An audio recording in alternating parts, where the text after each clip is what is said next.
Yes, ladies and gentlemen, welcome back to the Thomas Fans YouTube channel. I'm hoping you can hear me because it is cold, dark and windy. I'm actually surprised you can actually see me because it is darker than it looks, actually. My hair does not like the wind. The wind doesn't like my hair, doesn't like me. It likes to make me look like an absolute gimp. I hate, my hair does that as well. I've got like a bad hairline. I blame my dad. But it's not a bad hairline. I don't know what it is. But put it this way, I can see myself losing my hair by the age of like 35. So... but there becomes gaps. Anyway, that's not what we're talking about. We're talking about SmackDown. What an episode of SmackDown. I always say I bleed blue, and I did admit that earlier on the year, Raw was levels above SmackDown, but that's just in terms of booking. SmackDown, in my brain, has always had the potential to be better. It's shorter, faster paced, got the better talent, it looks nicer. It's just when Netflix came about, WWE prioritised the booking of Monday Night Raw. However, as of recent, Monday Night Raw's been stale, boring. I mean, they're missing a lot of their starters, yes, but SmackDown has been it. It has been it. Frequent championship matches, which is happening on Raw as well, which is a good thing. But SmackDown's just been eaten. It's been eaten, and it ate today. I mean, we kicked off the show. I'm surprised it's actually opened up the show, really, but kicked off the show. Rhea Ripley, Io Sky made their way to SmackDown. It seems like in recent weeks, brand split has meant nothing because we've had everyone everywhere, right? And then they brought out their tag team partners for War Games, Charlotte Flair, Alexa Bliss, and this is when Charlotte Flair said, "I'm sorry, but there's too much issue between me and Rhea. I don't like you, Rhea," and walks out and quits the team. And it was kind of random, and I'm like, what is this about? Is it going to lead somewhere? Is it going to lead to someone coming out? Is it going to lead to some sort of resolution or a match or something? But no, she fully just walked out, seen nothing of her the rest of the night. And then later on, Alexa was discussing it with Rhea and Io in the back. And that's when they got attacked by the new tag team champions, Kabuki Warriors and Nia Jackson Lash Legend. And when they were talking, Rhea was on about, well, now we've got to recruit 2 members, so it's confirmed. They're not doing 4v4, they're doing 5v5. And then it just got me thinking, what if Charlotte Flair, not only with her history with Rhea Ripley, but because of losing the tag team titles, even though it was her fault, even though she got pinned, with losing the tag team titles, her past history with Rhea, maybe she's turning on them, maybe she is the 5th member for Team Kabuki Warriors. I'm just saying, it's potential, and I see it happening. I wouldn't like it to happen because we're finally in a position where Charlotte Flair isn't hated by the people, and I quite like where we're at with Charlotte Flair right now. Considering she's not the talent she once was, not to say, right, not digging anyway at her ability, but this is not 2017, 2018 Charlotte Flair now. She's a lot lighter, she's been through a lot of injuries, and she's won in terms of storylines, you know. We've got to keep her interesting. And I feel like this run was good. We didn't need to end it. But I'm interested to see where it would go. And I'm interested to see who the tag team partners for Rhea and them lot will be. Because I can't, you know, when I think of like good ones, right? You think of returns and who is there? Because on the shelf, we've got Liv and Naomi. You know, first of all, not only are they heels, but they would not make sense to team up with them people. I mean, Naomi stole the world title from Rhea and Io in the main event Evolution. Liv Morgan has a blood, die-hard hatred for Rhea Ripley, so it wouldn't make sense. So I'm interested to see who their tag team partners will be. On the subject of War Games, we know that we have Team Vision, Braun, Bronson, Logan Paul, against Team CM Punk, World Heavyweight Champion CM Punk, main event so WWE Champion Cody Rhodes. Bronson Reed and Paul Heyman show up at SmackDown. Paul Heyman has a contract in his hand. In my brain, this means, oh, maybe they're drafting Bronson to SmackDown. Now, before we get into what actually happened, let's just deep this. I think that would be a good idea. If we're using the Vision as a way to propel Bron Breakker and Bronson Reed, we can't keep them in a tag team forever, and maybe splitting them up would be a good thing. Let's not have them in the same division so they don't have to compete against each other, but Braun on Raw, Bronson on SmackDown. I think that would be a good idea, and considering Bronson's booked next week for SmackDown, it could potentially be a thing, you know? And anyway, Cody Rhodes immediately came in, and Paul Heyman pointed out in Nick Aldis that, you know, before Nick Aldis removed him, which, by the way, when Nick Aldis called security to remove Paul and Bronson, one of the security guards was Jay the Key Evans. If you know Jay the Key Evans because you watched GTS Wrestling back in the day on YouTube, JDK Evans. That's a big moment. That was a big star in GES. So one day he's going to be in WWE or a major wrestling company. Great talent. Anyway, before they were removed, Cody Rhodes challenged Bronson Reed to a match, and that is when Paul Heyman capitalised, manipulated Cody into making that a WWE title match. So that's what we got. And part of me was like, you know what? I wouldn't mind if I saw Bronson Reed steal the title, because something in my brain was going, WWE like making brash decisions now. They're not scared to put their stars on top, and we know that they're trying to cook with the vision. They didn't put the world title on Braun Breaker for some reason, but maybe out of nowhere they're going to put this WWE title on Bronson Reed. And I wouldn't mind it, A, for Bronson Reed's career, but B, because Cody Rhodes' reign is stale. The only reason Cody Rhodes was WWE champion was to defeat John Cena. This reign is going nowhere. It's the same old boring shit. It comes out every week. Thanks to fans. I've got nothing against Cody Rhodes whatsoever. I'm just against this current reign because it's not doing anything for me, and I really want Drew McIntyre to win that title. Don't get me wrong, I'd rather Drew McIntyre win the title than Bronson Reed, but if Bronson Reed won it right there and then, I'd be a happy man, genuinely. But anyway, before the match, we had Cody Rhodes confronted by Jey Uso, who was in the ring earlier in the night, and Jimmy Uso, and they were backing him up, saying they've got his back tonight because, you know, previous Vision shenanigans.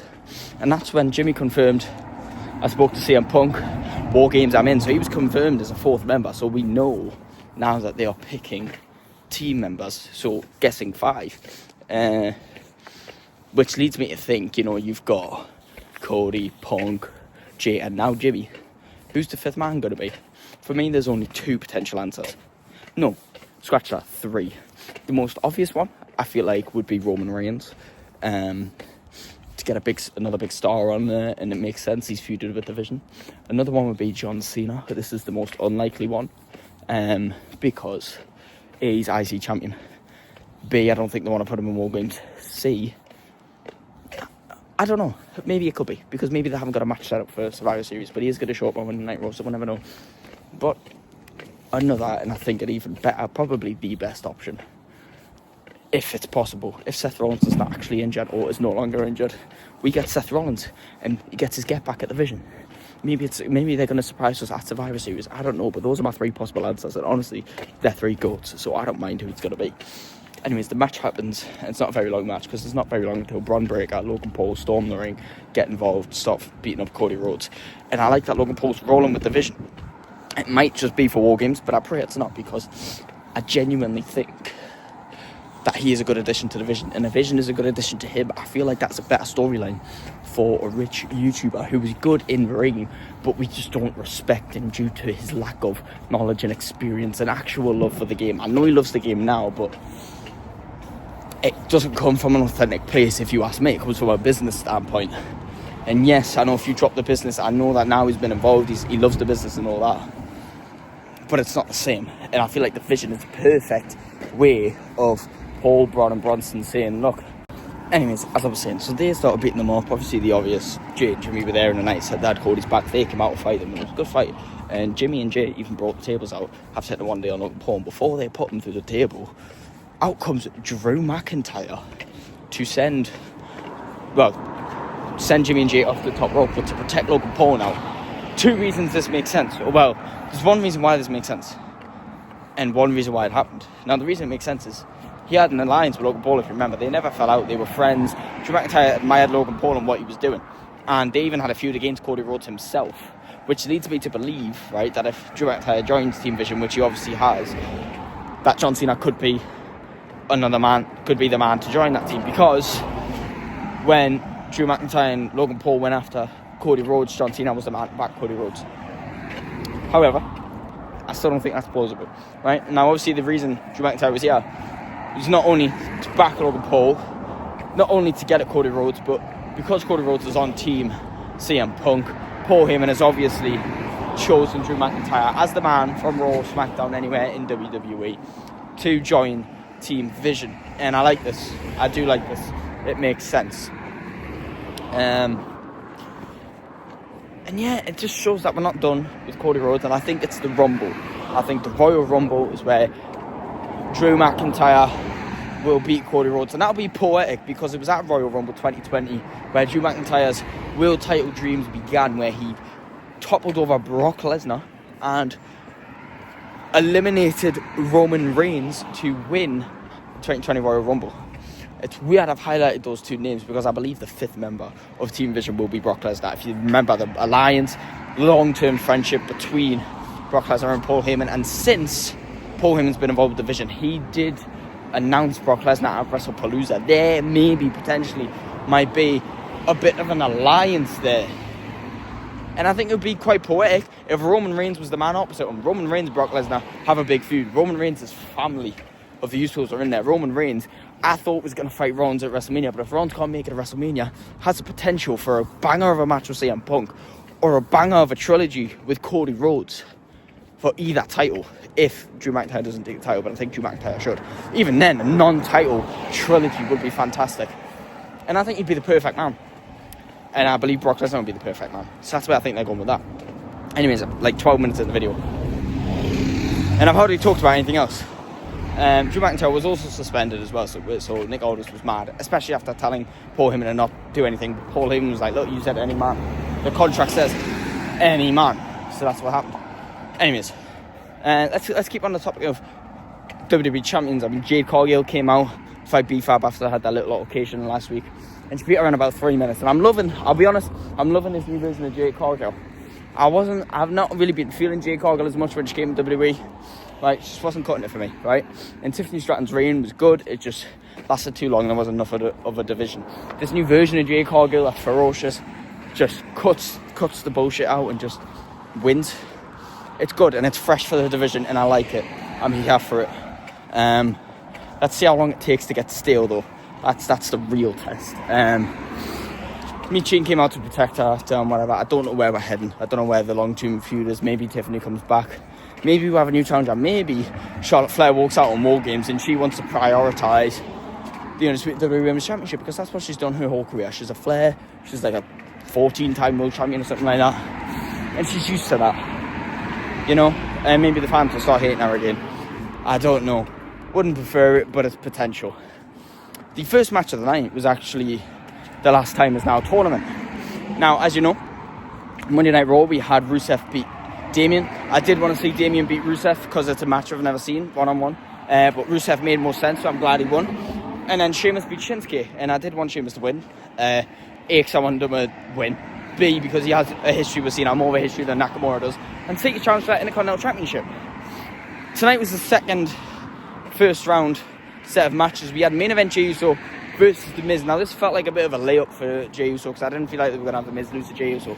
But I think he should, considering The Miz, in my opinion, is John Cena's biggest rival of all time. You can argue Edge, you can argue Randy Orton, you can argue The Big Show, you can argue Batista, you can argue Brock Lesnar.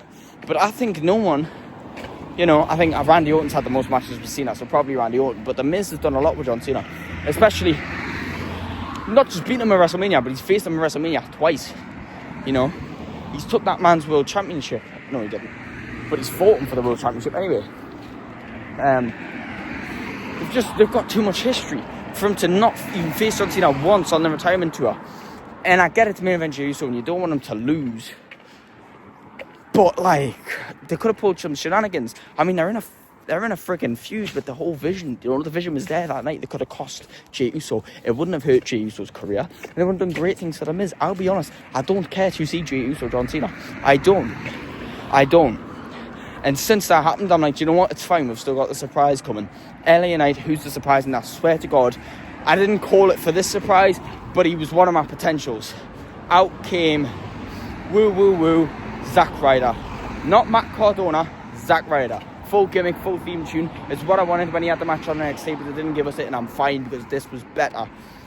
And honestly, I thought they didn't give us The Miz, they have to give us ZACK RYDER. But of course, typical WWE would rather not give the fans what they want and rather put over the stars that they want to be on top. LA Knight. I'm not being funny. I'd rather see John Cena versus ZACK RYDER than John Cena versus LA Knight. I'd rather see John Cena versus Miz than John Cena versus Jey Uso. Right? But if out of those matches, one of the stars had to win, I'd rather LA Knight have beat ZACK RYDER and The Miz beat Jey Uso. But for the sheer fact that Jey Uso beat The Miz, I needed ZACK RYDER to win that match, and he didn't. So out of these people in the second round, or the quarterfinals, semi-finals, whatever you would call it, I'm still backing Sheamus. On Raw, we have Gunther Javon. Love Javon, but this is Gunther, and Gunther is someone I wouldn't mind seeing face John Cena's final match. LA Knight, absolutely not happening. And then we have Solo versus the mystery guy. He's not going to be the mystery guy. The mystery guy has to be good, because now we know all the matches. There's no more mystery guys. Nicholls announced it tonight. Let me just remember them for a second. And I'm not really too pleased with, you know, the final announcements. I wish they'd save like the good ones for last, because we have Carmelo Hayes, Bronson Reed again. Love that they're putting Carmelo in the tournament. This is big for him. Love that they're putting Bronson Reed in the tournament. But then I expect the next match to be a bit bigger. Penta, Finn Balor. Happy for Finn. Really am happy for Finn. There's no more surprises. Now I purely have to put my bets, because the only ones out of these I'd like to see him facing the finals so far are Sheamus, Gunther, and depending on who the mystery opponent is, potentially the mystery opponent. Like, I'd love to see Finn go ahead and fight John Cena, but not for his final match. Not Carmelo Hayes, not Bronson Reed, not Penta. You know, so on Raw, I need Gunther to win. I need that mystery opponent to be good and beat Solo. But out of these ones announced for next week, I mean, I'd rather Finn beat Penta. I know Penta's over, but I think Finn deserves that a bit more. He's a bit more of a veteran. I think I'd like to see that match with Cena. I know we've never seen Penta Cena. I have seen Finn Cena, but I want to see Finn beat Penta. And it's good things that they put Finn in there, because us as fans consider Finn a GOAT, but WWE themselves don't. So I need to see that. And then, it's not happening, but I would really, really like to see Carmelo Hayes beat Bronson Reed. But Bronson Reed's going to win that. They're going to put him over. And do you know what? I'm not mad at that, because I like Bronson, and I'd like to see him go far. I just prefer Carmelo Hayes. And Carmelo did cut a promo, said he's not done with The Miz. And then Bronson came and said he's going to destroy Cody, he's going to destroy Carmelo, and he's going to destroy John Cena. And to be honest, it's almost so sad that The Miz lost the match with Jey Uso, because if Carmelo had advanced, which he wouldn't have, but then we could have had The Miz Carmelo, or even The Miz could have cost Carmelo to dodge that match with Carmelo. But now The Miz is going to cost Carmelo, despite the fact that Bronson's going to squash him anyway, and he's got the whole vision behind him. But it is what it is. Carmelo, his push is coming. I can't complain. But at this point, Sheamus, Gunther, or whoever the mystery opponent is, if it's good, if the mystery opponent's Brock Lesnar, I'm not happy. I'll be real. I don't want to see that match again. I don't. I was happy when it happened to WrestlePalooza. I wasn't happy when Brock won, or at least with the way he won. It kind of just felt pointless, that there wasn't like a good fight. But it is what it is. That's the rest of the tournament announced. Unless there's more and I'm just being an idiot. But they said 16-man tournament. They've announced 16 men. So, damn, that hurts. But it is what it is. Anyways, as for the US Open Challenge, Tommaso Ciampa was talking like all this with Ilya Dragunov about, you know, Ilya has to respect the rules of the Open Challenge, and that's when Nick Aldis said, well, actually, it's up to the champion to choose, really. Although, like, it's an Open Challenge, it's the champion's decision at the end of the day. And after initially picking Nathan Fraser, and then last week picking Johnny Gargano over Ciampa, like, Nathan Fraser made sense, because Nathan Fraser was out there first before Ciampa was. But picking Johnny Gargano was a dig.